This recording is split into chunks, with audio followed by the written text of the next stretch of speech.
Bom, o segundo painel dessa manhã discute agora o tema o judiciário e o ambiente de negócios. A nossa conversa vai tratar da relação entre as decisões da justiça, a segurança jurídica e os impactos dessa relação para as empresas e para os investidores.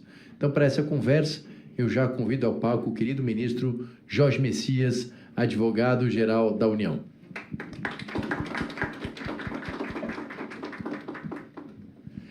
Najla Lamounier, diretora jurídica da Samarco. Trícia Navarro, juíza do Tribunal de Justiça do Espírito Santo e juíza auxiliar do Supremo Tribunal Federal. Muito obrigado pela presença de vocês três. E, para começar, eu vou pedir para que cada convidado faça as suas considerações iniciais de até 5 minutos, por favor. Eu, desde já, passo a palavra, então, ao ministro Jorge Messias para a sua fala inicial. Bom, muito bom dia a todas e todos. Uma saudação especial ao meu querido amigo Dr. Pier Paolo. Parabenizo desde logo o Grupo Folha pela organização deste seminário, pelo acerto na escolha do tema, em conjunto com a OAB de São Paulo e a Associação de Advogados do Estado de São Paulo. Desde logo, eu preciso dizer que não vejo o judiciário como o grande centro propulsor das deficiências da litigância nesse país. Eu acho que a gente precisa ter uma compreensão de que o efeito que nós percebemos hoje da litigância de massa e todas as consequências a partir desse fenômeno, eles precisam ser encarados a partir de uma perspectiva multicausal. E o judiciário, dentro da estrutura do Estado, ele é um poder, é importante que se diga, que embora com todas as dificuldades que nós estamos vivenciando, vamos colocar aqui dentro de um recorte histórico desde a Constituição de 88, o judiciário ele tem ostentado perante a sociedade um altíssimo grau de confiabilidade. E isso é importante que a gente coloque nessa perspectiva, porque quando a gente debate o tema da segurança jurídica, da prestação jurisdicional, nós temos a tendência sempre de colocar o Poder Judiciário como o vilão do processo. E não vejo dessa forma. Então, feito esse destaque, eu quero dizer que uma das grandes medidas que eu considero e reputo aqui de inovação, que teve sim o condão de mudar esse estado de coisas, foi o que o nosso querido Sérgio Renault citou há pouco, a criação do Conselho Nacional de Justiça. Muitas das propostas que também ele citou decorrem exatamente de estudos e de relatórios, de análises, de pesquisas que foram encetadas e promovidas a partir da atuação do Conselho Nacional de Justiça. Portanto, ter uma institucionalidade com a capacidade do Conselho Nacional de Justiça, uma criação que, dentro da nossa perspectiva histórica, é até recente, nós temos 22 anos, o CNJ com a criação, efetivamente 21 anos, nós podemos destacar muitas entregas a partir da criação dessa institucionalidade. Então, entrando especificamente no tema que este painel propõe, que é segurança jurídica e ambiente de negócios, nós conseguimos identificar multicausalidades em relação à perspectiva de fatores que são fatores de insegurança jurídica para o ambiente de negócio. E quero dizer que a perspectiva do judiciário é apenas uma delas. Se nós olharmos especificamente o papel do Estado na sua amplitude, e aqui eu coloco uma perspectiva do Poder Executivo, que é o chapéu que melhor me cabe, nós temos que encarar as dificuldades que o regulado, que o administrado, que o contribuinte tem na sua própria relação inicial com o Estado Poder Executivo.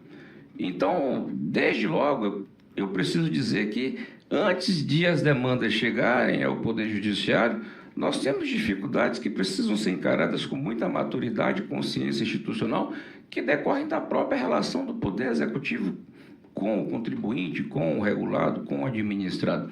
Então, nós temos questões de burocracia excessiva na relação tributária, regulatória. Nós temos aqui uma série de dificuldades em relação à própria relação que o Estado passa a ter com o administrado nessa questão burocrática da boa-fé ou da ausência de compreensão de boa-fé nessa relação com o próprio jurisdicionado.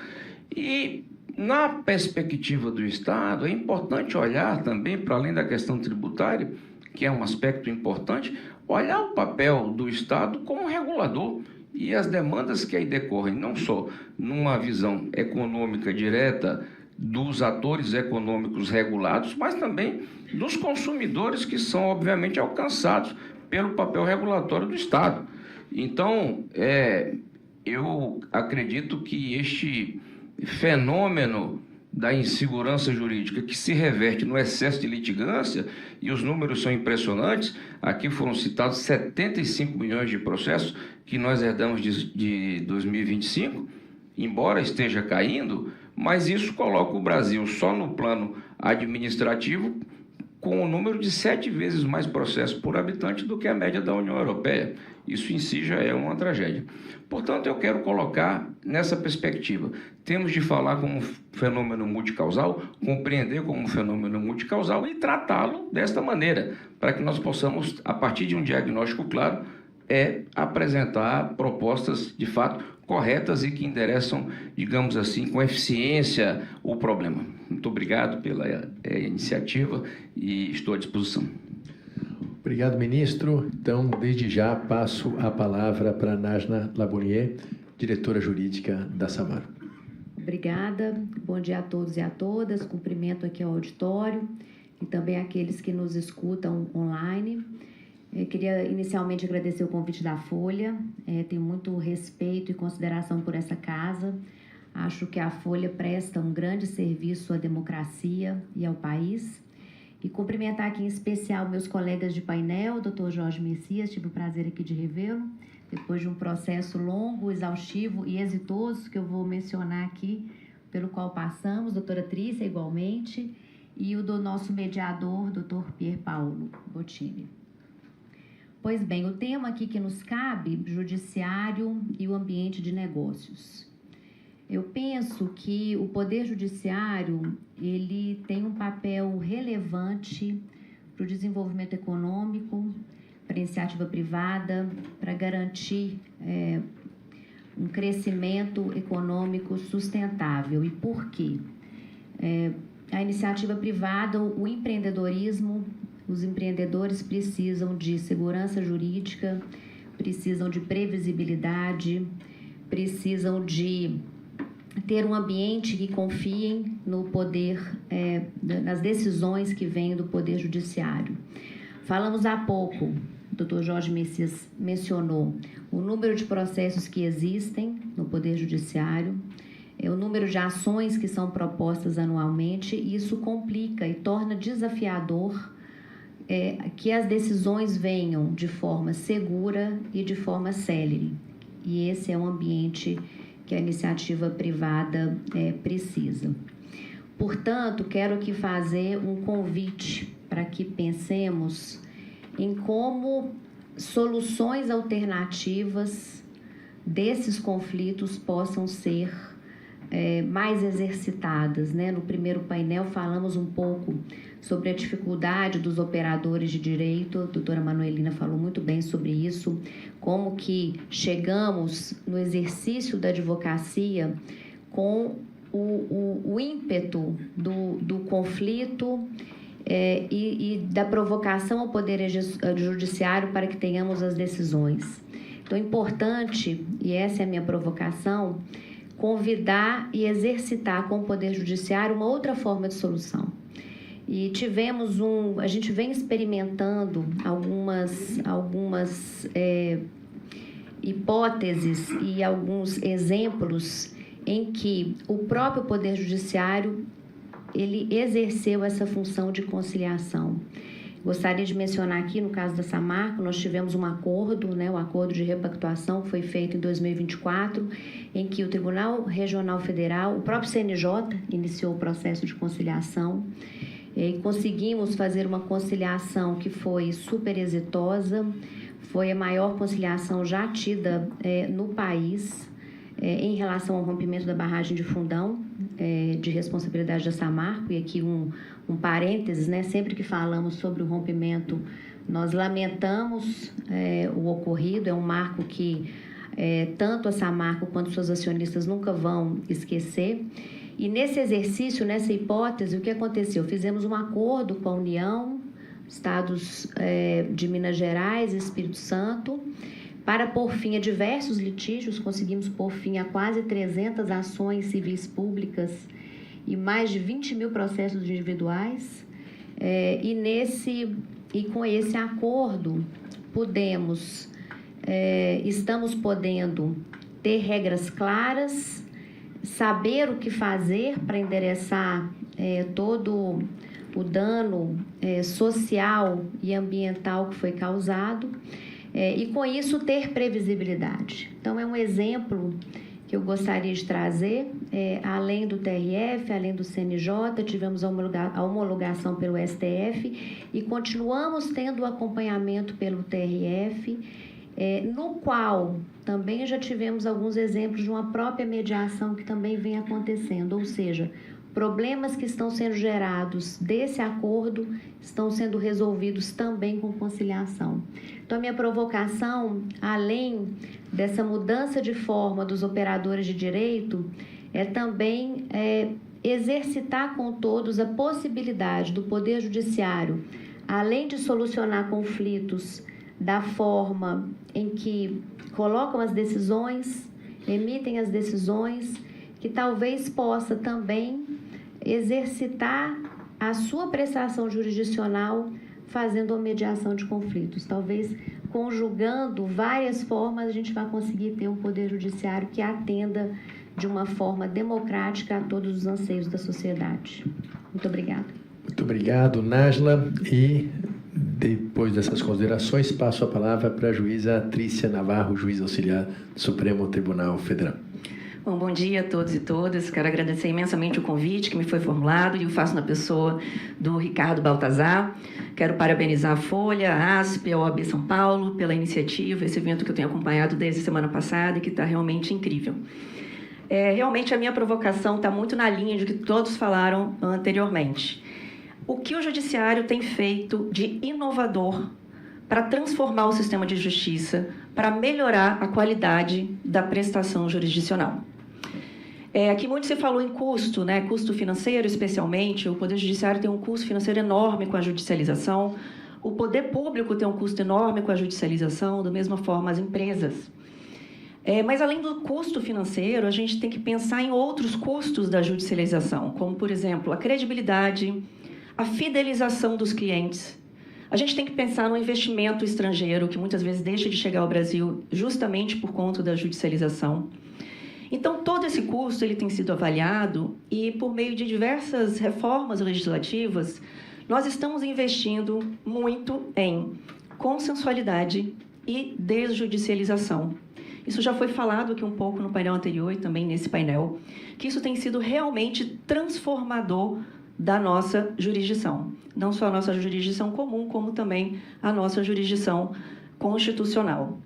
Hoje a gente está vivendo, a gente fala isso muito no processo civil, o que a gente chama de justiça multiportas, que é a oportunidade de a gente ter diferentes métodos e diferentes ambientes de resolução de conflitos. E aí, quando eu falo de métodos, eu estou falando de negociação, eu estou falando de conciliação, de mediação, estou falando de arbitragem, estou falando também da decisão judicial. O Poder Judiciário ele se insere dentro da justiça multiportas. E quando eu falo de ambientes, eu estou falando do Poder Judiciário, eu estou falando do ambiente extrajudicial, eu estou falando da administração pública, que tem um tratamento todo diferenciado para os seus conflitos, e eu estou falando também das plataformas online.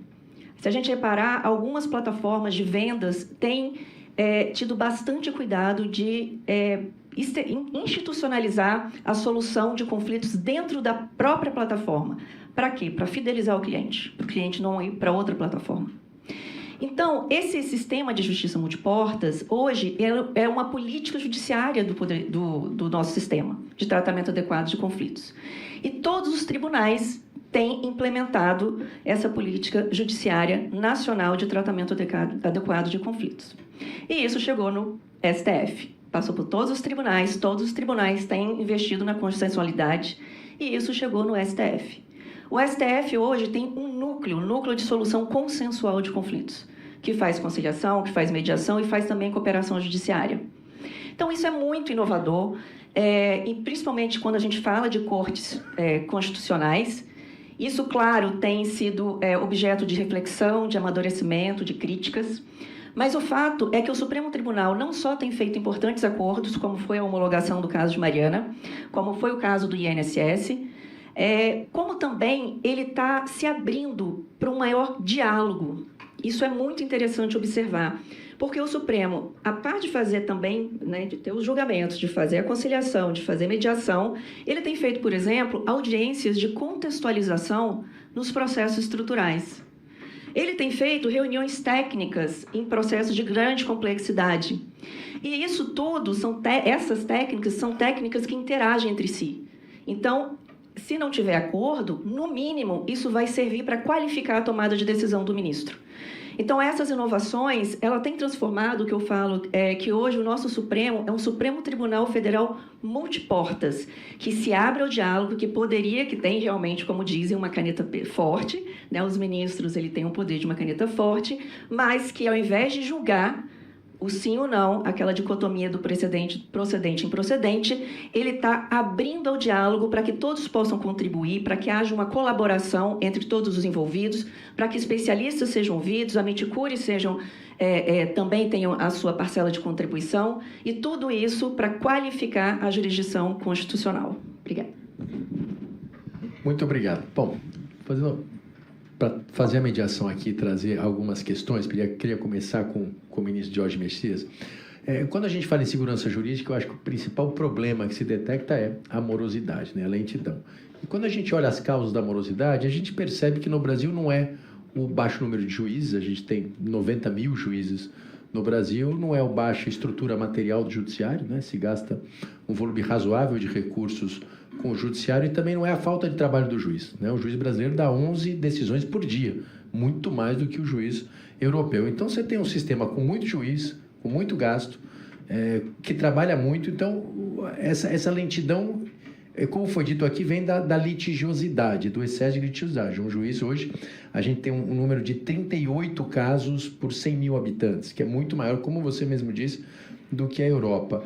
E um dos motivos dessa litigiosidade, é claro, são poucas pessoas litigando demais, né? Enquanto a maior parte da população está fora do acesso à justiça. E uma dessas pessoas são os entes públicos, na qualidade de autor, né? E aqui, para pegar um pouquinho a União, porque a Advocacia Geral da União representa a União é muito autora, né? Se falou aqui nas execuções fiscais, muito ré, em especial no INSS. Então, uma vez que o próprio ministro disse aqui, a forma como o executivo atua é importante para que a gente possa superar esse problema de excesso de litigiosidade, que tipo de medidas estão sendo ou podem ser tomadas por parte dos entes públicos ou da União para tentar reduzir essa litigiosidade e contribuir para que o judiciário tenha mais espaço para resolver esses litígios? Bom, você coloca um bom ponto, porque nós hoje estamos exatamente nos debruçando a respeito do papel que o Poder Executivo pode dar na redução do contingenciamento de processos do Poder Judiciário. Mas antes eu queria agradecer a você, Pio, o privilégio de estar ao lado aqui da doutora Nájila, da doutora Trícia, com quem já tive a oportunidade de trabalhar diretamente no acordo de Mariana e também no acordo do INSS, dois bons exemplos de como nós, em conjunto, podemos superar diferenças e entregar valor à sociedade, e muito mais quando se trata de um tema que envolve o meio ambiente. Eu acredito que o Estado deve ser o exemplo, ele precisa dar o exemplo, ele precisa ser o modelo para a sociedade. Então, quando nós falamos de Poder Judiciário e segurança jurídica, e nós encontramos em 23 uma situação em que o próprio Estado ele estava inadimplente com suas obrigações financeiras, ou seja, já estava quase entrando em default no pagamento dos seus precatórios, obviamente essa é uma situação que precisava ser superada. Se eu, como Estado, vou ao Judiciário cobrar contribuintes inadimplentes a partir de milhares de execuções fiscais, eu preciso pagar as minhas obrigações em dia. É por isso que nós fizemos, a partir de um acordo, uma negociação no Supremo Tribunal Federal para colocar em dia o pagamento dos nossos precatórios. Aliás, o que nunca aconteceu no passado, porque os precatórios da União sempre foram pagos em dia. E, a partir de uma mudança que foi feita em 21 para 22, eles estavam entrando em default. Quer dizer, essa é uma realidade que nós encontramos e conseguimos superar. Então, do ponto de vista estrutural, a primeira coisa que nós temos que compreender é quem deve paga. E isso é algo fundamental dentro de uma perspectiva de confiança e segurança jurídica quando se fala na relação com o Poder Judiciário. Mas isso é insuficiente. Dentro dessa perspectiva do diagnóstico, nós encaramos a realidade de, junto com o Conselho Nacional de Justiça e o Colégio de Procuradores Gerais dos Estados, construímos uma política pública em que nós abrimos mão de milhões de execuções fiscais, acreditando que o descontingenciamento de processos é relevante para o Judiciário para resgatar a confiança da sociedade. Também, como foi colocado pela doutora Nájila, que é um fator fundamental, e a doutora Trícia, quando fala de credibilidade. Mas isso é insuficiente, porque nós temos que avançar para que nós tenhamos a capacidade de entregar à cidadania, dentro de uma perspectiva de que o Judiciário tem o seu papel, mas o Estado tem o seu papel também, de zelar pelos interesses da sociedade, numa perspectiva do interesse público secundário, de entender o seguinte: olha, muitas das questões que são levadas ao Judiciário decorrem de quê? De uma burocracia e de falhas da prestação de serviço. E se nós olharmos o diagnóstico da USP, que foi apresentado no ano passado a partir de um estudo do Conselho Nacional de Justiça, nós temos 11 grandes causas de litigância estatal. Dessas 11 grandes causas de litigância estatal, 3 correspondem a quase 80% dos processos do Estado em juízo. 45% é previdência social, 25% tributação, serviço público, servidor público, e 12% é tributação. Ou seja, está aqui, ó. Nós temos em 3 causas aquilo que diz respeito à maior parte dos processos que o Estado litiga em juízo. E o que é que nós podemos fazer e estamos fazendo como União em relação a esses 3 pontos? Grandes políticas de conciliação de massa. Nos últimos 3 anos, nós celebramos 1.700.000 acordos na área previdenciária. Isso significa 200% a mais do que no último triênio. É o exemplo que nós estamos dando. Na matéria tributária, avançamos muito na agenda de conciliação com a transação tributária. Isso tem conseguido reduzir milhares de processos, com redução expressiva de encargos para o contribuinte. E servidores públicos, fizemos vários editais de acordos de processos que tramitavam há décadas na Justiça, com economia real para o erário e entrega, porque muitas vezes nós estamos falando de verba de natureza alimentícia, que, enfim, é muito importante para o servidor público. Então, eu acredito na perspectiva do exemplo do Estado para mobilizar os demais atores da sociedade. Então, quando o Estado ele dá o seu exemplo, e aí eu falo na ampliação dos acordos no primeiro grau, mas eu também falo na redução de recursos no Superior Tribunal de Justiça. Nos últimos 5 anos, só a Advocacia Geral da União abriu mão, desistiu ou deixou de apresentar 3,8 milhões de recursos no Superior Tribunal de Justiça. Dados do próprio Superior Tribunal de Justiça. Quer dizer, então, este é um exemplo do que nós estamos falando. É possível superar esse estado de coisas. A redução de 85 para 75 não é obra do acaso. Isso é produto de diagnóstico bem feito, políticas bem feitas e parcerias bem construídas. E aqui eu cito sempre a importância da relação da União com os demais entes federados para que nós possamos, em conjunto, construir esse novo momento. Porque tenho clareza que o valor segurança jurídica é algo que o Estado deve ser o primeiro a promover para o benefício da sociedade. E aqui não é só na questão do ambiente de negócio, porque, obviamente, quando eu falo do ambiente de negócio, eu falo de geração de emprego, geração de renda e desenvolvimento, mas eu também falo na perspectiva do cidadão, porque o centro das coisas, e a nossa perspectiva que tem que ser, é o cidadão, são as pessoas. Dentro do nosso projeto constitucional, as pessoas vêm antes do Estado, as pessoas vêm antes de qualquer coisa. Então, a segurança jurídica, ela deve se dar nessa perspectiva. Agora, tudo isso precisa ser feito de que forma? Evidências, estudos, dados. Eu louvo a iniciativa do CNJ quando se abre a academia. Nós estamos hoje discutindo uma reforma do Poder Judiciário em que a academia está sendo convidada a participar. Isso é muito bom, é muito positivo. Portanto, eu acho que nós temos como construir um novo modelo em que o cidadão, em que o empresário, em que o contribuinte em geral, o regulado em geral, pode resolver o seu problema sem necessariamente depender do Poder Judiciário. O Estado, na perspectiva do Poder Executivo, ele pode fazer mais. Criamos a CEJAN, que é a Câmara para a Promoção da Segurança Jurídica no Meio de Negócio, em 2023, com essa visão.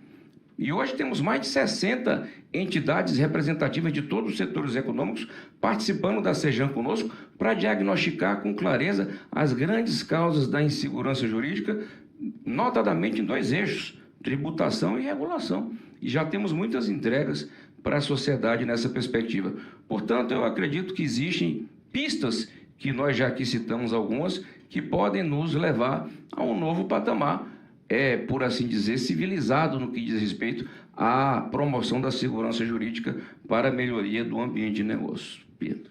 Obrigado, ministro. Eu já vou, então, perguntar à Nájila, quando a gente fala de insegurança jurídica, e vários estudos montam isso, há uma preocupação, muitas vezes, com a qualidade da lei, sem dúvida nenhuma, mas há também uma preocupação com a dificuldade de se firmar jurisprudência e precedentes, e também no âmbito dos setores altamente regulados, há uma reclamação muito grande do papel das agências reguladoras, também produzindo insegurança jurídica, muitas vezes regulando, e aqui não vou fazer nenhum apontamento específico, mas regulando não de maneira adequada ou mudando de posição. Então, eu queria ouvir um pouco de você, que atua nesse setor, o que vocês têm percebido em relação à jurisprudência e, em especial, à atividade nas agências reguladoras e se há alguma proposta de alterar, de dar mais racionalidade a essa atuação.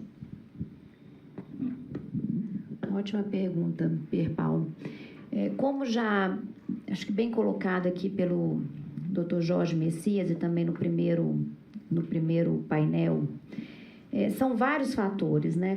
Quando falamos de segurança jurídica, nós temos que olhar que o Poder Judiciário tem um desafio na questão dos precedentes, né? Uniformização, segurança de termos, decisões coerentes, né? Dr. Sérgio Renaud também citou a hipótese, o exemplo, né? do juiz que colocou em IA e viu que tinha contradição entre as suas próprias decisões. Isso acontece. Então, o Poder Judiciário ele tem ali um importante desafio em relação à segurança. O Legislativo também tem, por conta de leis e leis que tenham coerência com outras instâncias, né, e com outros poderes executivos, seja municipal, estadual. Esse é um problema muito na iniciativa privada. Por vezes temos ordenamentos jurídicos diferentes no âmbito do município, no âmbito do Estado e da União, então o Legislativo também, e o Executivo, né, também na parte do funcionamento e da fiscalização, e dos decretos e das decisões ali no âmbito do Poder Executivo. Então, o que eu penso é que o desafio da segurança jurídica está para além do Poder Judiciário. Ele também está em todas as instituições e eu acho que é preciso aí um olhar amplo para que possamos buscar uma solução que traga, como já dissemos aqui, maior segurança, maior previsibilidade, para que a iniciativa privada consiga aí estabelecer um desenvolvimento econômico sustentável em prol da sociedade. Obrigado, Nájila. Bom, Trícia, agora um pouco sobre a ótica do judiciário, né? Já viu a ótica da união, da iniciativa privada e do judiciário. É um dado que me chama muito a atenção quando a gente fala da estrutura do Poder Judiciário e a gente só vai ter segurança jurídica se tiver um Poder Judiciário estruturado e com uma gestão de gastos mais clara. A gente percebe que no Brasil a gente gasta 3,5% do PIB com o sistema de justiça, né? Ao contrário da Europa, por exemplo, que gasta de 0,3% a 0,5% do PIB. Ou seja, a gente realmente gasta muito dinheiro com o sistema de justiça. E a pergunta talvez a gente esteja gastando errado. Para onde que está indo esse dinheiro?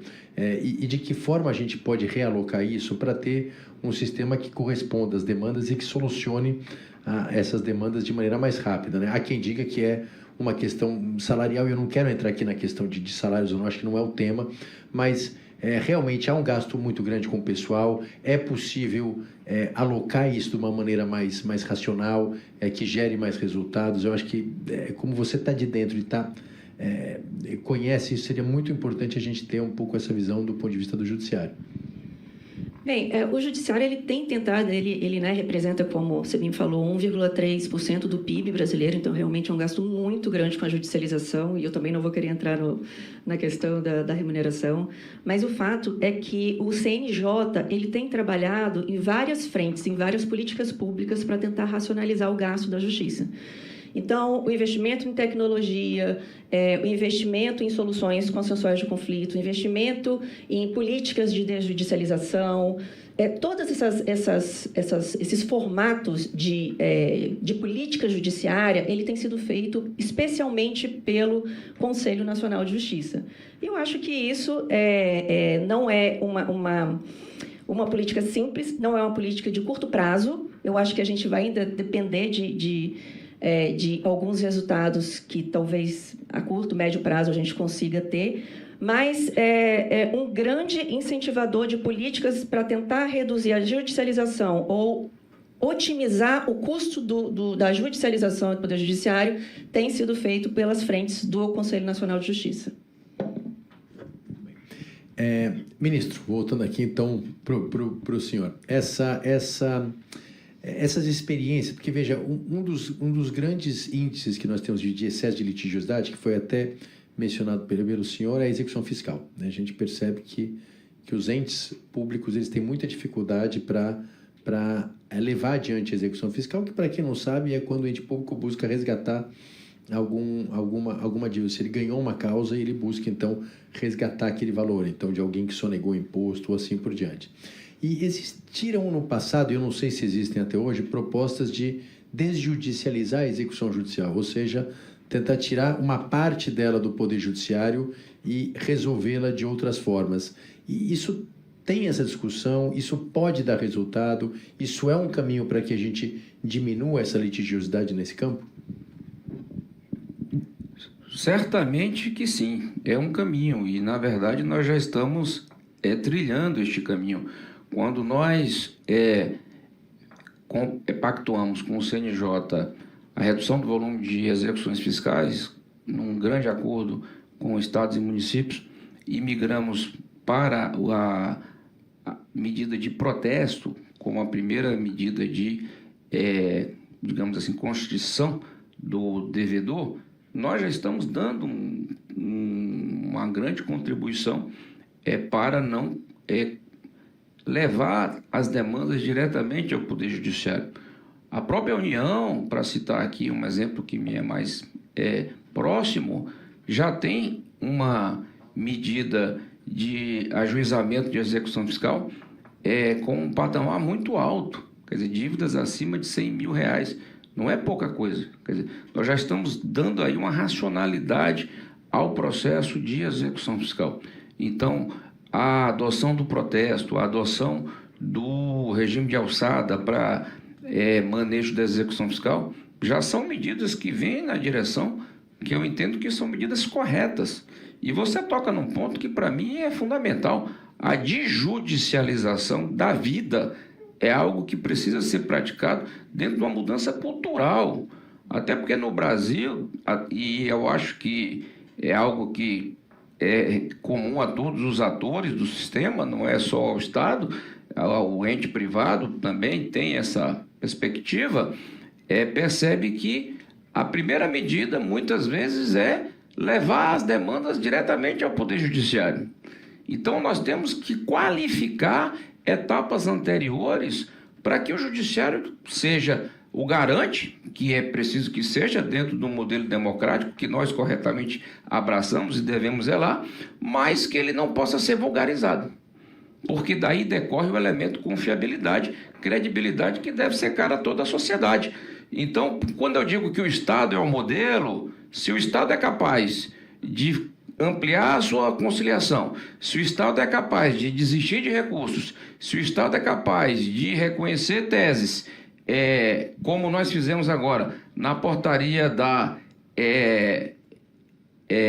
internalização de precedentes, recentemente, há cerca de 30 dias, que nós não éramos obrigados.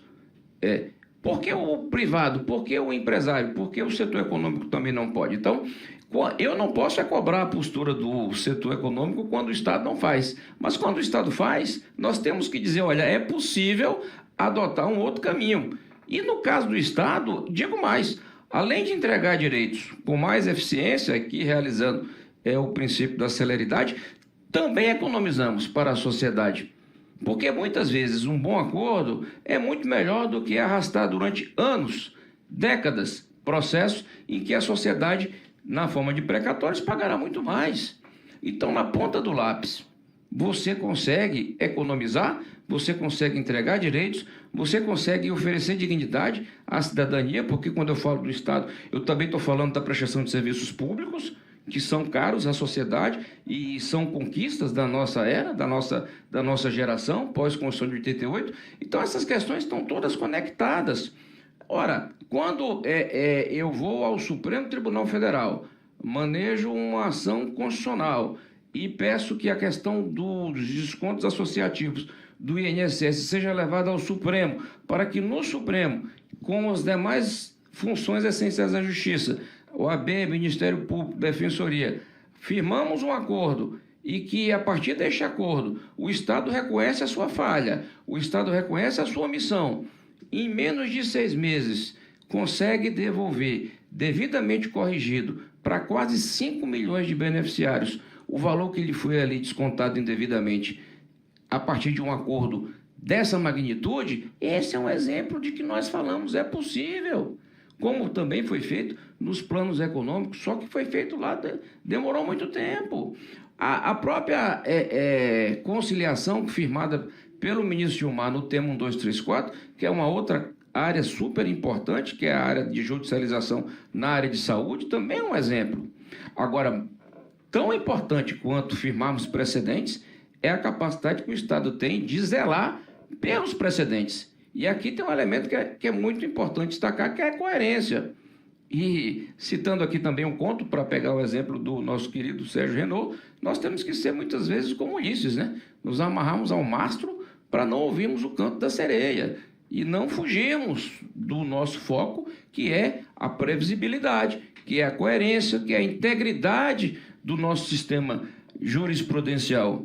Porque muitas vezes as tentações existem de nos levarmos a caminhos outros, mas eu quero dizer que a integridade da jurisprudência, ela parte também e necessariamente não só pelos jurisdicionados, mas pela capacidade dos nossos juízes de se manterem fiéis aos precedentes que foram firmados. Muito obrigado. E aí, passando, eu queria justamente, já posso fazer um gancho para você, né? Eu ia fazer o comentário que é o doutor Jorge, mas por favor. Mas já faço, então, mas só perguntar, essa desjudicialização e essa preocupação com a solução não judicial dos conflitos também é fácil dentro da estrutura corporativa? Porque, às vezes, para o advogado corporativo ele defender para o acionista não recorrer e resolver também não é algo tão simples assim como não é dentro do Estado. Como é que isso funciona? Muito obrigada pela pergunta. Era exatamente o comentário que eu ia fazer, que é a provocação e o comentário do Dr. Jorge.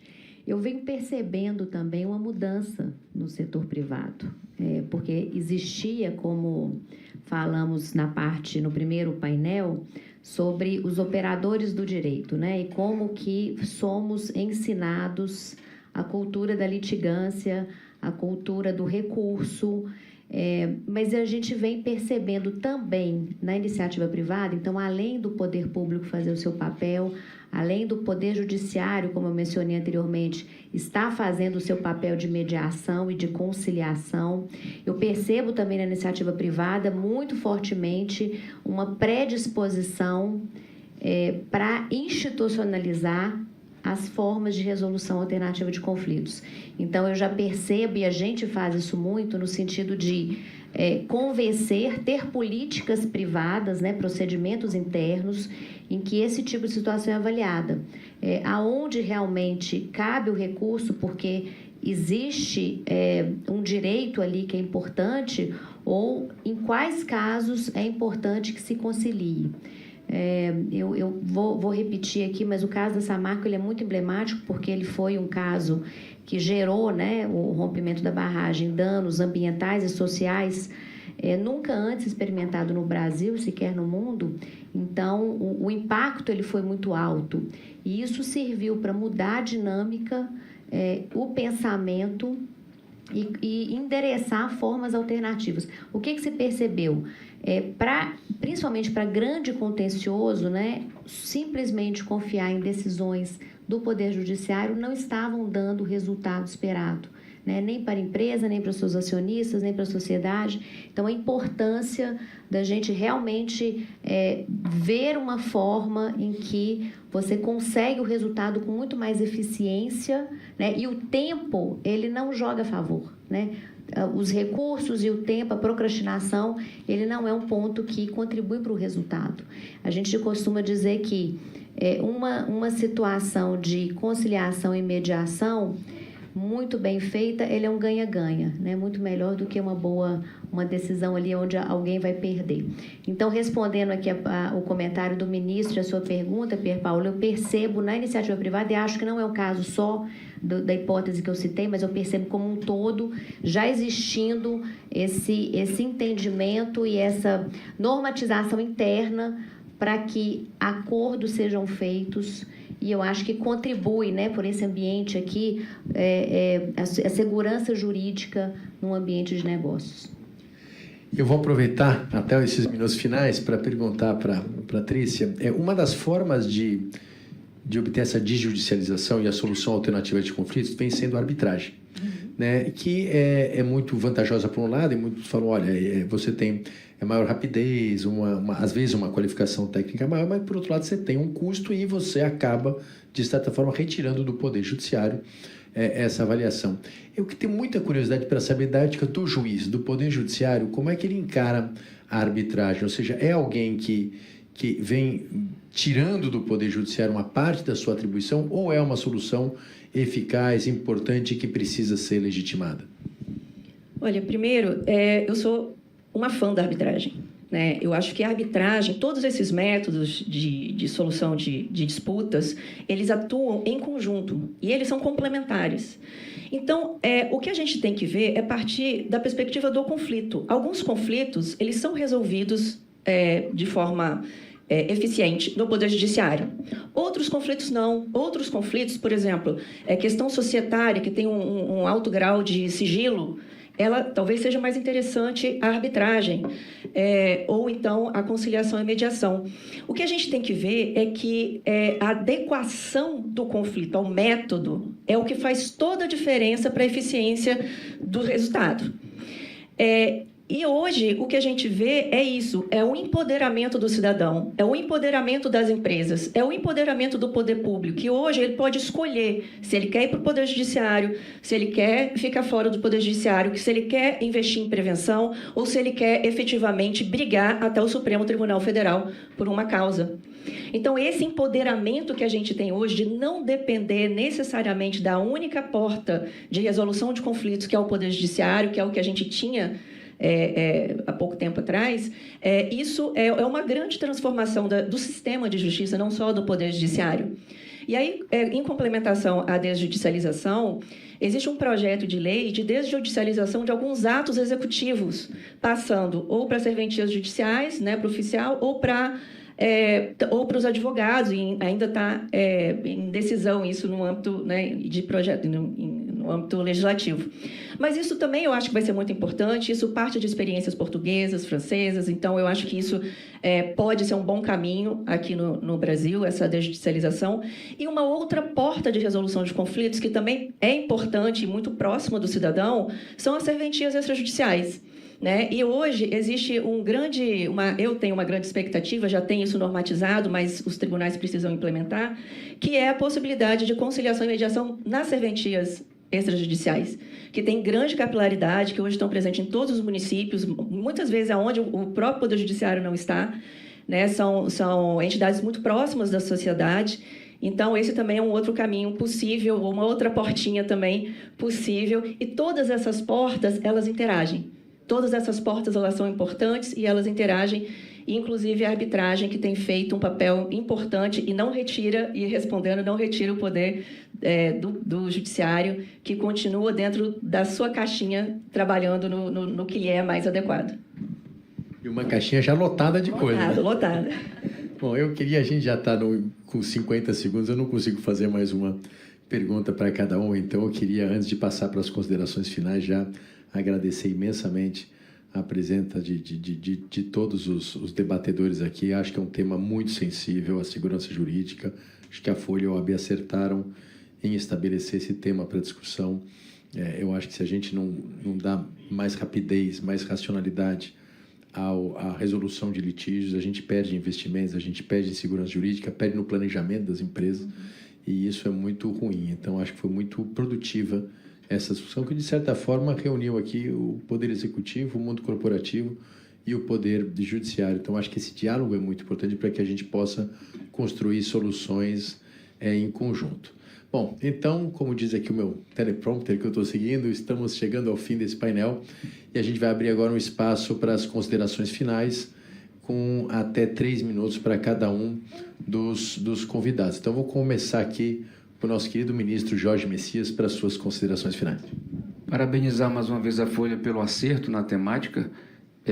Eu compreendo que o tema ele é um tema que já foi apropriado por toda a sociedade.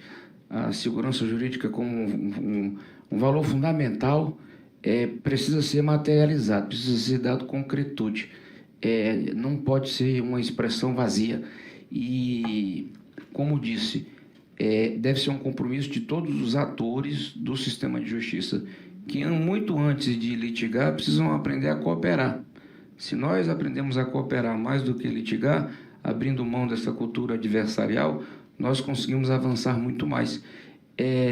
A segurança jurídica ela pode ser conquistada sem reduzir o papel e o poder de ninguém. Ninguém quer mexer aqui com a expressão de poder que o Constituinte atribuiu aos atores desse sistema de justiça. O que nós queremos é entregar valor público à sociedade. E o valor público que me parece fundamental é a confiança, que precisa ser resgatada. A confiança entre nós. E nós já demos aqui alguns exemplos que é possível chegarmos a esse outro patamar. Em benefício da sociedade, porque, veja, nós temos que ter clareza. A insegurança jurídica que está associada à litigância vai para o preço. Todos nós pagamos muito caro por isso. E seja do ponto de vista tributário, com alta carga tributária, seja do ponto de vista mercadológico. Então, quando a gente compreende que é possível construir a solução de conflitos por outras vias, quando a gente compreende que a judicialização precisa ser a última porta, quando a gente combate a litigância predatória, que é um outro fenômeno, quando a gente avança a legislação, como fizemos agora com a Lei 13.484, como filtro de relevância no STJ, que regulamenta a emenda constitucional 2.5 e eleva ali ao STJ com um papel diferenciado dentro ali de um papel de guardião dos seus precedentes, na interpretação da norma federal, tudo isso colabora com o resgate da confiança da sociedade no Estado. Porque o Estado não é só o Estado juiz, é o Estado executivo, é o Estado legislativo. E o Estado precisa aprender, dentro da sua institucionalidade, a cooperar. E é isso que nós estamos fazendo no âmbito da União.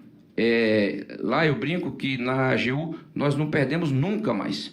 Ou a gente ganha ou faz acordo. Então, nós temos um bom caminho para servir de exemplo para a sociedade. Obrigado à doutora Nájila e à doutora Trícia pela oportunidade do debate. Ao PI é sempre um prazer participar desses momentos e reflexões. Mais uma vez, a Folha, a OAB de São Paulo, a Associação dos Advogados de São Paulo, pelo acerto na temática. Muito obrigado. Muito bem. Passo, então, a palavra para as suas considerações finais, a Nájila Lamonier. Gostaria de agradecer à Folha, muito feliz de estar aqui hoje debatendo esse tema. Realmente, o acerto da temática já foi falado aqui, né? E eu concordo com ele. Presenciei aqui o primeiro painel, que foi muito bom, trouxe reflexões muito importantes. Agradecer a mediação do Dr. Pierpaolo pelas perguntas muito bem colocadas, meus colegas, Dr. Jorge Messias, doutora Trícia, pela complementariedade aqui das falas. E concluindo, eu vou aqui me ater aqui muito na fala do Dr. Jorge Messias. Eu acho que esse é um trabalho, apesar do nosso painel ser judiciário e ambiente de negócios, penso que o papel aqui é de todos, né? Nós temos aqui um papel a ser exercitado pelo judiciário, pela iniciativa privada, pelo Estado enquanto poder executivo, legislativo também. Então, penso que essas soluções todas e esse pensamento coletivo e conjunto que vai fazer com que possamos endereçar essa questão da segurança jurídica, que é tão importante, previsibilidade tão importante no ambiente corporativo e, na verdade, na sociedade como um todo. Muito obrigada a todos. Então, já passo a palavra à juíza Trícia Navarro para suas considerações finais. Eu quero agradecer imensamente o convite. Realmente é uma honra estar aqui participando desse painel, com todas essas discussões, que, na verdade, são a minha paixão, falar de consensualidade. E eu concordo muito com a doutora Nájila no sentido de que esse é um desafio, melhorar o sistema de justiça é um desafio de todos, é um desafio do Poder Judiciário, das empresas, do Poder Público, do Ministério Público, da Defensoria, do Legislativo e também do Executivo. Eu acho que todos são responsáveis para que a gente tenha uma prestação jurisdicional que seja mais eficiente, que ela seja mais racional e que ela realmente o judiciário, ele deve prestar o seu serviço para quem realmente precisa e não para quem pode estar resolvendo o conflito fora dele ou resolvendo o conflito de forma consensual em outras esferas. E a gente também tem que pensar que quando a gente fala em consensualidade, a gente pensa muito nas questões cíveis, consumeristas, trabalhistas, mas a gente tem consensualidade em todas as matérias de elevado interesse público. E aqui eu cito a consensualidade no âmbito penal, no âmbito do processo penal. Quando a gente fala de acordo de não persecução penal, de colaboração premiada, quando a gente fala de delação premiada, a gente está falando de consensualidade num ambiente de elevadíssimo interesse público. Né? Então, por isso que a consensualidade ela é muito mais ampla do que simplesmente falar de acordos em questões simples, em questões não muito complexas. Então, a minha mensagem é isso, que o Poder Judiciário ele tem trabalhado para fazer com que todos esses ambientes e todas essas técnicas elas interajam. Então, a gente pode hoje, por exemplo, o que tem acontecido muito no Supremo, tem um processo tramitando. No processo, o ministro ele marca uma audiência de conciliação, ele marca reuniões técnicas, ele marca audiência de contextualização, tudo para que, se não tiver um acordo, ele possa qualificar a decisão ao final que ele tiver que tomar. Então, essa interação de portas também é importante quando a gente fala desse sistema multiportas, tudo isso para qualificar a prestação jurisdicional. Muito obrigada. Muito obrigado, Trícia. Então, com isso, a gente encerra a segunda mesa e o segundo dia desse seminário Judiciário em Debate, Integridade, Eficiência e Acesso à Justiça, que é uma realização da Folha de São Paulo, em parceria com a AB de São Paulo, com apoio da Associação dos Advogados de São Paulo. Agradeço a todos que participaram, agradeço a todas e todos presentes, agradeço ao Sérgio Renault, que fez a nossa explanação inicial, e declaro encerrado esse segundo dia. Muito obrigado.